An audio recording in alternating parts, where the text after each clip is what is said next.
허락하신 하나님의 말씀은 이사야서 20장 1절로 6절까지 말씀입니다. 아수르의 사르곤 왕이 다르단을 아스돗으로 보내매 그가 와서 아스돗을 쳐서 취하던 해니라. 그때 여호와께서 아모스의 아들 이사야에게 말씀하여 이르시되 갈지어다 내 허리에서 배를 끄르고 내 발에서 신을 벗을지니라 하시매 그가 그대로 하여 벗은 몸과 벗은 발로 다니니라. 여호와께서 이르시되 나의 종 이사야가 3년 동안 벗은 몸과 벗은 발로 다니며 애굽과 구스에 대하여 징조와 예표가 되었느니라. 이와 같이 애굽의 포로와 구스에 사로잡힌 자가 아수르 왕에게 끌려갈 때에 젊은 자나 늙은 자가 다 벗은 몸과 벗은 발로 볼기까지 드러내어 애굽의 수치를 보이리니 그들이 바라던 구스와 자랑하던 애굽으로 말미암아 그들이 놀라고 부끄러워할 것이라. 그날에 이 해변 주민이 말하기를 우리가 믿던 나라 곧 우리가 아수르 왕에게서 벗어나기를 바라고 달려가서 도움을 구하던 나라가 이같이 되었은즉 우리가 어찌 능히 피하리요 하리라. 오늘 우리에게 허락하신 이사야서 20장은 이사야 선지자가 말로만이 아니라 삶과 행동으로 예언한 내용입니다. 본문은 신을 벗는 삶이 얼마나 처절한 자기 부인을 요구하는지, 그리고 그 순종이 세상을 향해 어떤 강력한 메시지가 되는지를 극명하게 보여주고 있습니다. 본문은 선지자로서 하나님의 말씀을 삶으로도 전해야 했던 이사야 자신을 보여줍니다. 그는 베옷을 입되 허리에서 배를 끄르고 발에서 신을 벗어 3년 동안 벗은 몸과 벗은 발로 다녔다고 기록하고 있습니다. 우리는 흔히 은혜를 입는 것, 얻는 것으로 이야기하지만 때때로 하나님께서는 우리에게 입은 것을 벗으라고 내려놓으라고 명하시기도 합니다. 지금 하나님께서 우리에게 3년 동안 교회에 올 때마다 허리띠를 풀고 벗은 몸에 맨발로 와야 한다고 말씀하신다면 하나님의 명령에 순종하겠다고 다짐한 것을 후회할 것입니다.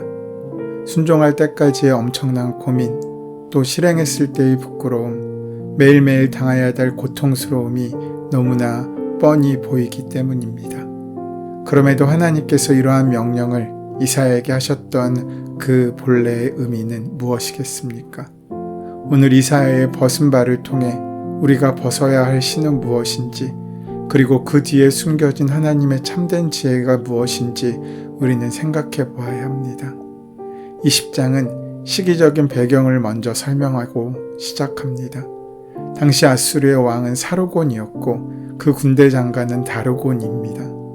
당시 세계 패권을 쥐고 있었던 아수르의 사르곤 왕은 지중해 연안의 전략적 요충지인 아스돗을 침공합니다. 아스돗은 유다와 매우 가까운 곳이었습니다. 이사야는 자신이 살던 시기를 폭력과 점령의 시기라고 여기고 있었습니다.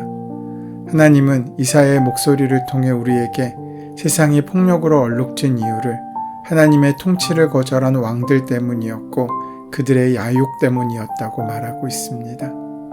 본문에서 폭력과 점령의 원인은 바로 사르곤 왕 때문이었습니다. 1장에서 12장까지의 말씀을 통해 아하스 왕을 샘플 삼아 통치권의 주체를 하나님이 아닌 자신으로 여길 때 어떠한 일이 일어나는지를 먼저 말씀하셨습니다. 7장에서 하나님께서 이사야를 보내셨음에도 아하스는 나는 구하지 아니하겠나이다, 나는 여호와를 시험하지 아니하겠나이다 라고 부드럽게 들리지만 단호하게 하나님의 말씀을 거절한 것을 우리는 보았습니다. 자기 정치력을 극대화해서 다른 나라들의 힘을 끌어들인다면 위기를 극복할 수 있다고 생각했고 그는 스스로 그럴 만한 능력이 있다고 자신을 믿었기 때문입니다. 13장에서 23장의 말씀은 이러한 잘못된 통치가 비단 이스라엘만의 문제가 아님을 설명하며 유다를 기준으로 주변의 10개 나라에 대한 심판의 말씀을 경고하고 있습니다. 13장에서 14장 상반부와 21장 상반부는 바빌론 제국, 14장 하반부는 아시리아와 블레셋, 15장에서 16장은 모압, 17장은 다메섹과 에브라임, 18장에서 20장은 구스와 애굽, 21장 하반부는 두마와 아라비아, 23장은 두로에 대한 경고의 말씀입니다. 20장은 바로 이러한 문제의식과 경고의 맥락 안에 위치하고 있습니다. 시간이 흐리고 지역이 다르고 정치체계가 달라졌음에도 여전히 폭력과 점령의 시기는 끝나지 않았습니다. 1명이든 100명이든 1000명이든 10,000명이든 간에 각자의 왕국을 세우고 있었습니다. 다수의 힘으로 또 전통의 힘으로 자기의 논리로 위협으로 사회에서의 배제로 그 방법은 무궁무진합니다. 타인을 짓밟고 내몰고 침묵하게 만들며 점령합니다. 시간이 흐를수록 폭력은 더욱 정교하여 은밀해집니다. 가까운 이웃 도시에 전쟁이 난 것을 본 유다 백성들은 극심한 공포에 사로잡히게 됩니다. 이제 아수르라는 거대한 폭풍이 곧 자신들을 덮칠 것 같았기 때문입니다. 이때 사람들은 하나님을 찾는 대신에 계산기를 먼저 두드리기 시작합니다. 누가 도와줄 수 있을지, 누가 아수르를 막아줄 수 있을지를 말입니다. 그들의 눈에 들어온 소망은 남쪽의 강대국이라고 여겼던 애굽과 구스였습니다. 애굽에 병거와 마병이 있다면 안전할 것이라는 게 당시 유다의 지배적인 여론이었고 그들이 신고 있던 든든한 신발 같은 희망이 되었습니다.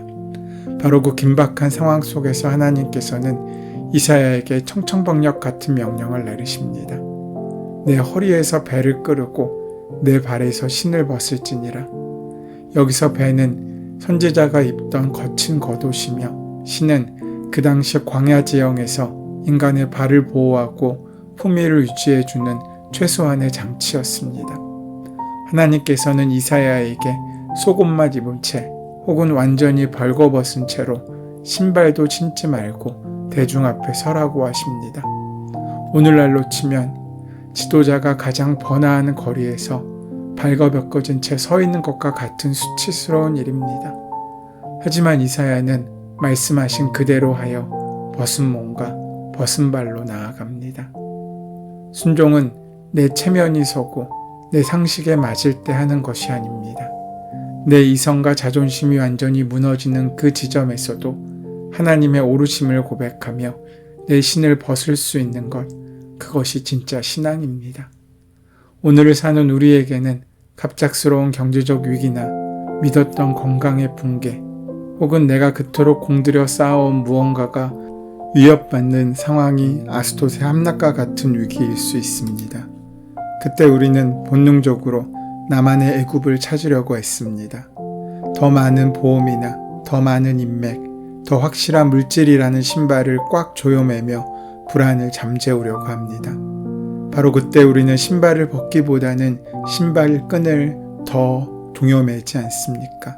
그런데 바로 그때 주님께서는 그 신을 벗으라고 말씀하십니다. 이사야의 순종은 그저 하루의 퍼포먼스로 끝나지 않습니다.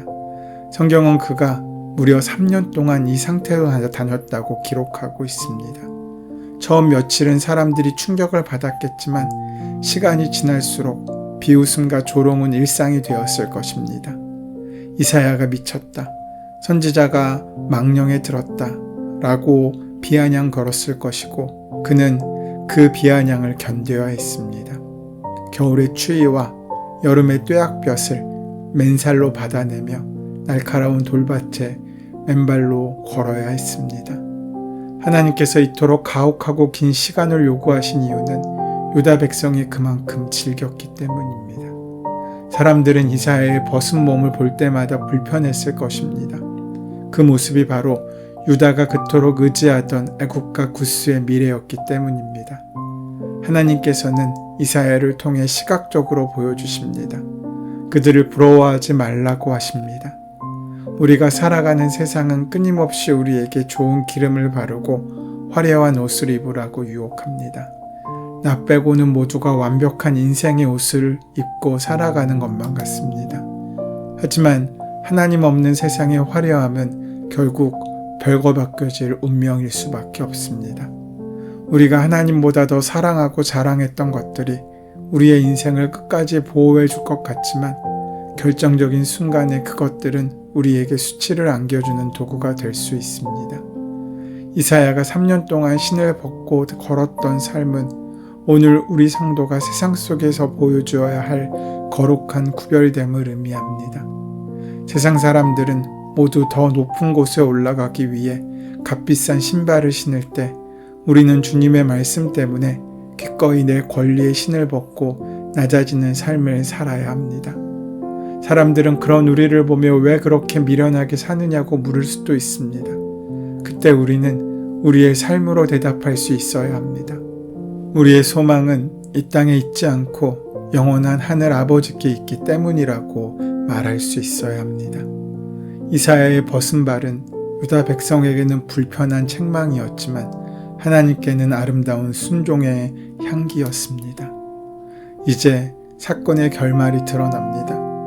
유다와 주변 국가들은 애굽을 바라며 소망했습니다. 바란다는 것은 단순히 쳐다보는 것이 아니라 운명을 거는 신뢰를 의미합니다. 그러나 그 결과는 놀랍고 부끄러워지는 것입니다. 믿었던 도끼의 발등을 지키는 정도가 아니라 내 인생을 든든히 버텨낼 것이라고 믿었던 담벼락이 한순간에 와르르 무너져 내린 것 같은 곳입니다. 그들이 바라던 구스와 자랑하던 애굽은 그렇게 무너졌습니다. 6절에서 이 해변 주민은 유다 백성을 포함한 주변 모든 나라를 가르칩니다. 그들은 절망 속에 탄식합니다. 기쁘며 환상 속에 젖어 살다가 갑자기 냉혹한 현실을 마주한 사람들의 비명입니다. 우리가 하나님을 배제하고 세운 모든 계획은 결국 이 탄식으로 끝나게 되어 있습니다. 돈을 우상으로 섬기면 경제적 위기 앞에서 무너져 내립니다. 자녀를 우상으로 삼으면 내 자녀가 방황하고 흔들릴 때 절망하게 됩니다. 하나님께서 우리에게 신을 벗으라고 말씀하시는 이유는 우리가 비참한 탄식의 자리에 이르지 않게 하시려는 사랑의 배려입니다. 애굽이 망하기 전에 먼저 우리 스스로 애굽을 향한 기대를 접으라는 것입니다. 아수르라는 문제가 해결되는 것이 우선순위가 아닙니다. 그 문제 앞에서 내가 누구를 바라보고 있는가, 내 발에 어떠한 신을 신고 있는지가 정말 중요한 핵심이고 본질입니다. 오늘을 살아가는 우리에게 주시는 하나님의 메시지는 분명합니다. 하나님께서는 우리가 바라보는 것이 하나님이 되기를 원하십니다. 우리가 자랑하는 것이 오직 예수님의 십자가가 되기를 원하시는 것입니다. 세상을 향해 도움을 구하러 달려가던 그 분주한 발걸음을 멈추고 그 자리에서 신을 벗고 잠잠히 주님을 기다리는 자만이 폭풍 속에서도 흔들리지 않는 하나님의 평안함을 경험하게 될 것입니다. 우리는 자꾸만 더 견고한 신발을 신으려고 합니다. 세상에서 무시당하지 않으려고 성공이라는 신을 신으려 하고 미래가 불안해서 소유라는 신을 신습니다. 하지만 그 신발을 신고서는 주님께서 거룩하게 구별하신 길을 우리는 걸어갈 수 없습니다. 신을 벗는 삶은 무기력한 삶이 아닙니다. 내 계산보다 하나님의 주권을 더 신뢰하는 용기 있는 삶입니다. 이사야가 3년 동안 벌거벗은 채로 걸었을 때 그는 유다 역사상 가장 강력한 하나님의 메신저가 되었습니다. 우리 역시 오늘 하루 나의 고집과 자존심, 하나님보다 더 신뢰했던 세상의 수단들을 내려놓고 맨발로 주님 앞에 설 때 우리의 삶은 세상을 향한 하나님의 겨룩한 증거와 표징이 될 것입니다. 우리가 하나님 앞에서 신을 벗으면 하나님께서 우리의 인생을 책임져 주십니다. 내가 입으려 했던 누더기 같은 세상의 옷 대신 주님께서 의의 옷을 입혀주실 것입니다. 내가 의지하던 낡은 가죽신 대신 주님께서는 평안의 복음이 예배한 새 신을 신겨주실 것입니다. 당연히 때로 외롭고 힘들 수 있습니다. 홀로 하나님의 책망 앞에 머무는 것처럼 느껴질 수도 있습니다. 그러나 그 모든 일을 감당할 때 주님께서 우리에게 가장 큰 위로와 은혜를 허락하실 것입니다. 그 은혜를 기억하시고 오늘 그 거룩한 땅을 걷기 위하여 순종의 마음으로 신을 벗는 저와 여러분 되시기를 소원하고 축원합니다. 은혜의 주님, 이제 우리가 마지막 날을 기억하며 영원을 사모하는 지혜를 허락하여 주시옵소서. 주님 앞에 설 때마다 신을 벗는 겸손함을 주시고 세상의 도움을 구하려 달려가기보다 하나님 한 분만을 피난처로 삼는 믿음을 더하여 주시옵소서. 예수님의 이름으로 기도드립니다. 아멘. 이제 오늘 이 아침 우리에게 허락하신 오늘 본문의 말씀이 지금 나에게 말씀하고자 원하시는 하나님의 음성으로 만나지기 위하여 본문의 말씀을 깊이 묵상하시고 함께 기도하는 시간 가지도록 하겠습니다. 함께 기도합니다.